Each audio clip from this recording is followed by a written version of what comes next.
Early in the pandemic, you heard the refrain, "We're all in this together." And I love that. But over time, as we've begun to see how the virus has exposed inequalities in our society, we realize that we may be all in the same storm, but we're in different boats. And if you're not testing in vulnerable communities, minority communities, you're flying colorblind. That's what we're trying to fix. Well, in many African American communities, trust between the Black community and medical health systems, hospitals, researchers, it has been broken, it has been crushed, it has been tarnished, and therefore it must be rebuilt.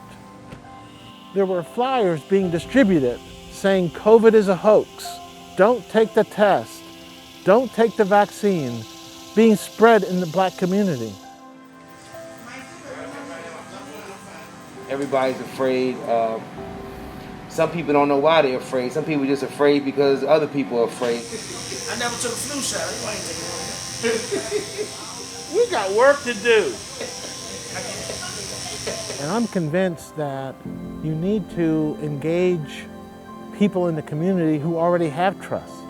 Black barbers and stylists have tremendous credibility and tremendous trust. We become like pillar citizens in the community. We become fashion consultants, marriage counselors, health advocates. And the credibility they have, the trust they have, is something that we now need in our effort to eliminate racial and ethnic health disparities. And at a time of a global pandemic, what better place to role model how to protect yourself? That's why the saliva test is so important. It's a breakthrough.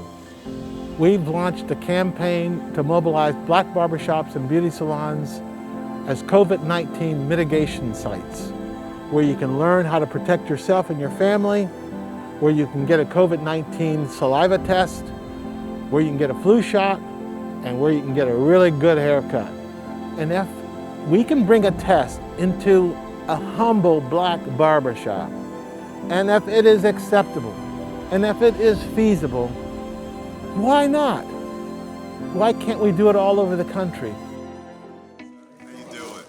I've already signed that. You signed in last night. Great. We have something for you this morning. Now, for the past 2 decades, efforts of mobilizing Black barbershops around colon cancer, prostate cancer, hypertension have been growing.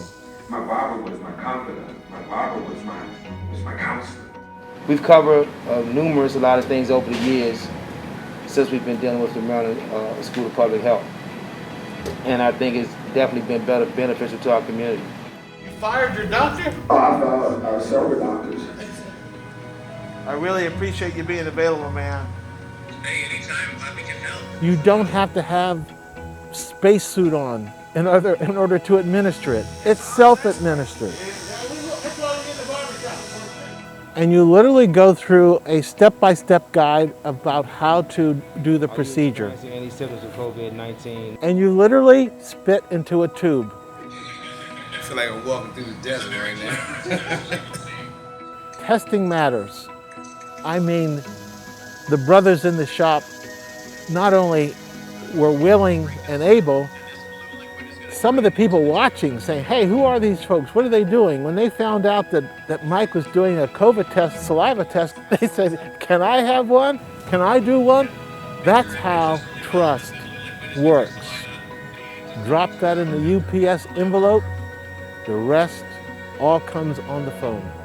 It's an amazing process. And I can tell you right now, he's telling his family about it, he's telling his friends, and in these communities, that's how it works. It's really the word of mouth. It's not just the message, it's also the messenger. I think the world is going to change behind this. I think if we do this right, we will rebuild better. That the barbershop of the future in the post-pandemic period will actually be a place where you can receive quality health care. Imagine that. I just got my seatbelt on. I got my seatbelt on. That's it. I'm going for the ride.